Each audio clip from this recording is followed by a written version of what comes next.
অন্যদিকে বিধানসভায় সই জালিয়াতি কাণ্ডে এর আগেও দুবার সিআইডির তরফ থেকে নোটিশ দেওয়া হয়েছিল অভিষেক বন্দ্যোপাধ্যায়কে। আজ বিকেল 5টায় ভবানী ভবনে তাকে তলব করা হয়, কিন্তু আজ কি ভবানী ভবনে হাজিরা দেবেন অভিষেক বন্দ্যোপাধ্যায়? অভিষেক বন্দ্যোপাধ্যায়ের আর্জি আগেই খারিজ হয়ে যায়, আজই ভবানী ভবনে তাকে তলব করা হয়। গতকাল কালীঘাট রোডের বাড়িতে গিয়ে ফের সিআইডির পক্ষ থেকে নোটিশ দেওয়া হয় অভিষেক বন্দ্যোপাধ্যায়কে। এই নিয়ে সই জালিয়াতি মামলায় তাকে তৃতীয় নোটিশ দিল সিআইডি। আজ বিকেল 5টায় ভবানী ভবনে অভিষেক বন্দ্যোপাধ্যায়কে হাজিরার নোটিশ দেওয়া হয়েছে। 10ই জুন হাইকোর্টে মামলার কারণ দেখিয়ে সময় চেয়েছিলেন অভিষেক বন্দ্যোপাধ্যায়। সিআইডির তলব করা হলেও শনিবার থেকেই দিল্লিতে রয়েছেন অভিষেক বন্দ্যোপাধ্যায়।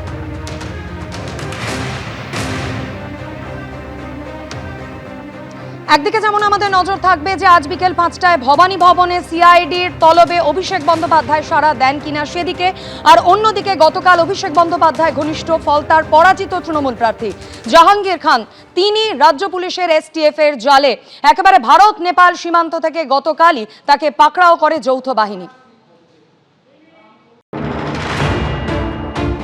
একদিকে গ্রেফতার অভিষেক বন্দ্যোপাধ্যায় ঘনিষ্ঠ জাহাঙ্গীর খান, একদা ফলতার শেষ কথা জাহাঙ্গীর পালানোর সময় ধরা পড়লেও পুলিশের হাতে। আর অন্যদিকে সোমবার সই জালিয়াতি কাণ্ডের তৃতীয়বার অভিষেক বন্দ্যোপাধ্যায়কে নোটিশ দিল সিআইডি।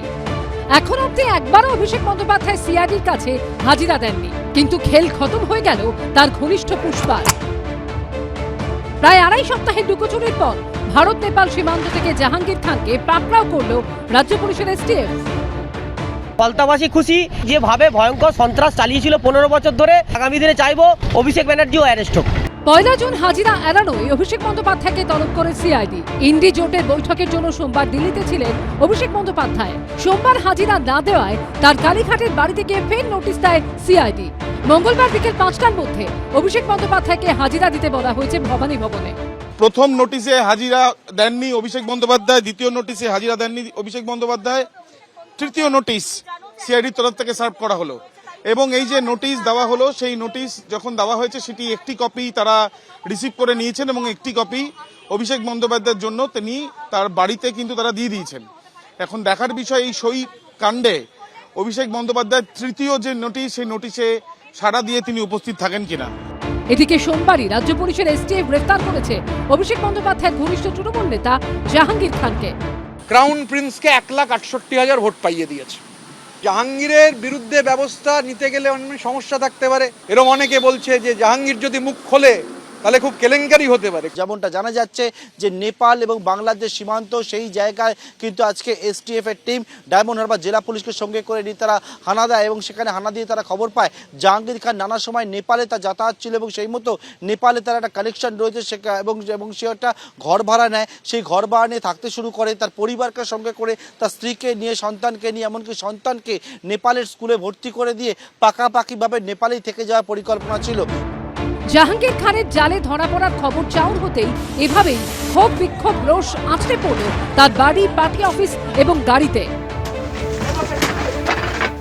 জাহাঙ্গীর মতো নটোরিয়াস ক্রিমিনাল যে অ্যারেস্ট হয়েছে, আমরা ফলতাবাসী খুব খুশি। হিংস্র জন্তুকে যেভাবে মারা হয় সেইভাবে আমাকে লাঠিপেটা করলো। এই হাতটা 3টে টুকরো হয়েছে, এই হাতটা, এই আঙুলটা এখনো সোজা হয় না, এখন শান্তি ফিরে পেয়েছি। গাড়ি বাড়ির পাশাপাশি জাহাঙ্গীর খানের দলীয় কার্যালয়ে চলে ভাঙচুর। ফলতার স্বঘোষিত পুষ্পা জাহাঙ্গীর খান গ্রেপ্তার হওয়ার পর তার যে শ্রীরামপুরের যে পার্টি অফিস, মূল পার্টি অফিস, যেখান থেকে বসে ফলতার মানুষের অভিযোগ যে 15 বছর ধরে অত্যাচার চালিয়েছেন, সেই পার্টি অফিস কার্যত জনরোষ আছড়ে পড়ল। জাহাঙ্গীরের পার্টি অফিস থেকে টেনে বের করা হয় ত্রাণের প্রচুর জিনিস।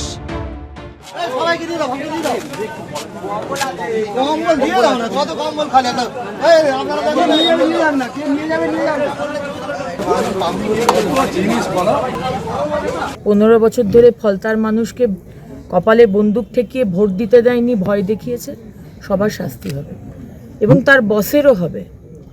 শুধু পুষ্পার নয়, পুষ্পার যে বস আছে তারও শাস্তি হবে।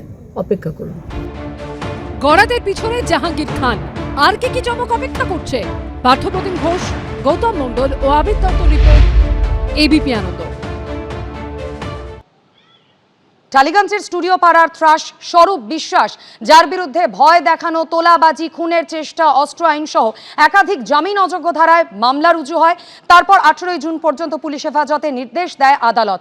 আর এহেন স্বরূপ বিশ্বাসকে নিয়ে গতকাল নিউ আলিপুরের ফ্ল্যাটে তল্লাশি অভিযান চালায় পুলিশ। প্রায় 5 ঘন্টা ধরে চলে সেই তল্লাশি অভিযান। আর সেখানেই পুলিশ সূত্রে খবর, ডিজিটাল লক লাগানো একটি গোপন ঘরের হদিশ পাওয়া গিয়েছে। যদিও সেই ডিজিটাল লক খোলা যায়নি বলেই পুলিশ সূত্রে খবর। রাজ্যে পালাবদলের পর কার্যত ভেঙে চুরে গুঁড়িয়ে গেছে বিশ্বাস ব্রাদার্সের সাম্রাজ্য। মেসি কাণ্ডে অরূপ বিশ্বাসকে খুঁজছে পুলিশ। আগে গ্রেফতার হয়েছেন ভাই স্বরূপ বিশ্বাস। সোমবার স্বরূপের ফ্ল্যাটে তল্লাশি চালানো পুলিশ। হদিশ মিলল ডিজিটাল লক লাগানো গোপন ঘরে। স্বরূপ বিশ্বাসের বাড়িতে দীর্ঘক্ষণ ধরে তাকে নিয়ে তল্লাশি চালায় কলকাতা পুলিশ এবং স্বরূপ বিশ্বাসের বিরুদ্ধে যে অভিযোগ উঠেছিল সেই অভিযোগের পরিপ্রেক্ষিতে কিন্তু বেলা 12টা থেকে প্রায় 4টে পর্যন্ত 4 ঘন্টা কলকাতা পুলিশের যারা রয়েছেন, দেখাবো একটা ছবিটা, সেই কলকাতা পুলিশের আধিকারিকরা তারা কিন্তু স্বরূপ বিশ্বাসকে নিয়ে দীর্ঘক্ষণ তার যে শাহপুর কলোনির ফ্ল্যাট সেই ফ্ল্যাটে তল্লাশি চালায়। তৃণমূল জমানায় টালিগঞ্জের শেষ কথা। প্রাক্তন ক্রীড়ামন্ত্রী অরূপ বিশ্বাসের ভাই ও তৃণমূল নেতা স্বরূপ বিশ্বাসের অঙ্গুলি হেলনেই চলত স্টুডিও পাড়া। রাজ্যে পালাবদলের পর তার বিরুদ্ধে মুখ খুলতে শুরু করেছেন কলাকুশলীরা। একটা কথাই বলে যে তুমি চিঠিটা তুলে নাও, যদি না তোলো তাহলে স্বরূপ বিশ্বাস এবং বাপি মালাকার মিলে কিন্তু তোমাকে মার্ডার করে দেবে। ভাঙচুর চালানো হয়েছে বিশ্বাস ভাইদের সুরুচি সংঘে। স্বরূপ বিশ্বাসের বিরুদ্ধে তোলাবাজি, খুনের চেষ্টা, ভয় দেখানো, অপরাধমূলক ষড়যন্ত্রের অভিযোগে এবং অস্ত্র আইনে একাধিক জামিন অযোগ্য ধারায় মামলা রুজু হয়েছে। বৃহস্পতিবার রাতে গ্রেফতার করা হয় তৃণমূল নেতা স্বরূপ বিশ্বাসকে। সোমবার তাকে নিয়ে তার নিউ আলিপুরের শাহপুর কলোনির ফ্ল্যাটে যায় পুলিশ। কেন্দ্রীয় বাহিনী দিয়ে ঘিরে ফেলা হয় গোটা চত্বর। প্রায় 4 ঘন্টা ধরে স্বরূপ বিশ্বাসের ফ্ল্যাটে তল্লাশি চলে। হদিশ মেলে গোপন একটি ঘরের, কিন্তু সেই ঘরে লাগানো ছিল ডিজিটাল লক। সেটি খুলতে ডেকে আনা হয় এক চাবিওয়ালাকে। অটোমেটিক লক যেটা হয়, অটোমেটিক লক, অ্যাডভান্স লক করা, এটা আমরা হাতে তৈরি হয় না, ওটা মেশিনে তৈরি হবে। আর নাহলে ভেঙে চুরে বার করতে হবে। তো ভেঙে চুরে বার করতে হলে আমি পারসন নাইলে পাবো না, ওনার জানালাম কম্পিউটার লক হয়। হ্যাঁ, ভিতরে ঘরে। শেষ অবধি খোলা যায়নি ডিজিটাল লক, কিন্তু কি রয়েছে এই গোপন ঘরে? ডিজিটাল তালার আড়ালে কোন রহস্য লুকিয়ে?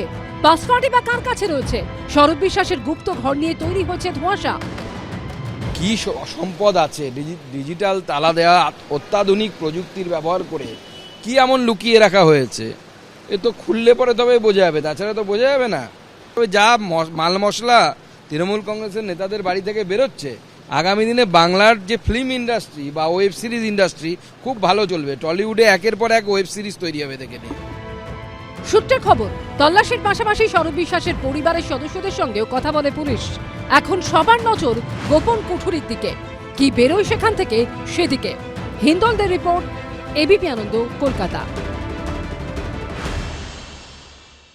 এবিপি আনন্দ, এগিয়ে থাকে, এগিয়ে রাখে।